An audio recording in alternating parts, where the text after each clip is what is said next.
我将会用一局教会你不同对抗使徒猫的方式。在大多数对局，使徒第一只猫都是用来赶路的，所以大家记住，使徒的赶路速度并不是很慢。由于提前知道刷点，所以说我们在这里看一下使徒有没有反绕，确定稳稳跟在身后。我们先不要玩旁边的双板，这样会浪费掉开局的微波加速。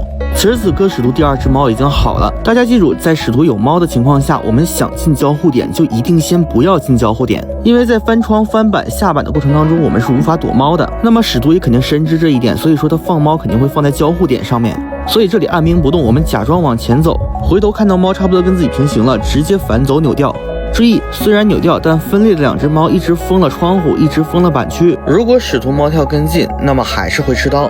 所以我们这里直接交电进板区，废掉它这个猫跳，蹭一个窗弹，继续跟它拉开身位。其实讲道理，躲猫这个东西远没有用地形卡掉猫简单，最好就是指长板或长桩。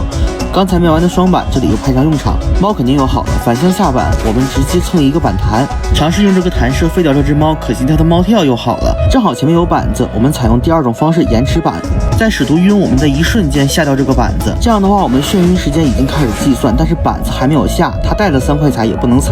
等它踩完，我们眩晕也已经结束。这个原理其实跟我们前几期教如何对抗超模老奶的藤蔓一样，延迟板好用、实惠、好练，熟悉即可。不用328，不用648，萌新值得拥有。回到对局，身位不够，看到蓄力刀，直接飞轮破掉。大家记住，板子能下掉就下掉，能不博弈就不博弈。我这里想翻进砸板，结果被他平地抽了一刀，真的是血亏。同时我这里又犯了一个错误，大家记住，对局瞬息万变，前面用反走躲了一次猫，这次呢他早有防备，提前分裂猫，所以没有躲掉。开局1分多钟倒地，容我先睡一会儿。其实感觉刚才不躲猫的话，应该就废掉了。接下来是紧张刺激的救人环节，大家注意我的血线，用兵提前贴是对的，先要把他猫骗出来，然后骗2个猫收到一起之后直接蹭双晕，但是这里他不小心刮到了一只猫的脚，无奈还是被打出了双晕。好在呀，使徒不是在椅子旁边打到的他，这里呢直接能给我们掏下来。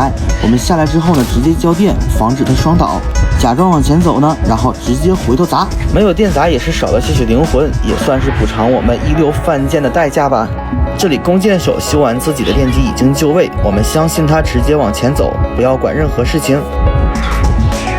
不回头大胆翻，震慑直接下一把，我不管，163台反正合格了。开局有脑了60-70秒，后面还不能纯度了。现在来欣赏弓箭手的 OB， 我们这里呢配合弓箭手，尽量是倒在这种板区，尽量不要高墙哈。这里使徒想炸猫风技能，弓箭手飞轮躲掉，继续举弓压迫，一个交互键将我打下。这里我们带了3层的砸板眩晕，所以说直接我们自己砸就好了。如果是前锋或者是牛仔之类的，就给他们砸。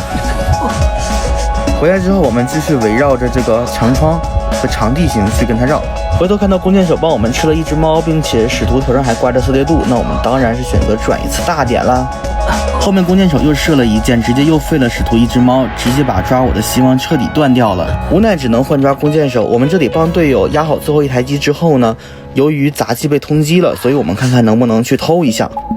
左转右转，看样子也是没什么机会，但是没关系，这里他放了一只猫，我们过去把这只猫吃掉，不怕他发现我们，因为同样都是1挂，互怕互，帮队友减轻救人压力的同时呢，我们就可以去贴门了。最后也是拿下3跑，我是会长，有不懂的可以打在评论区或者进入粉丝群艾特我，我们下期再见。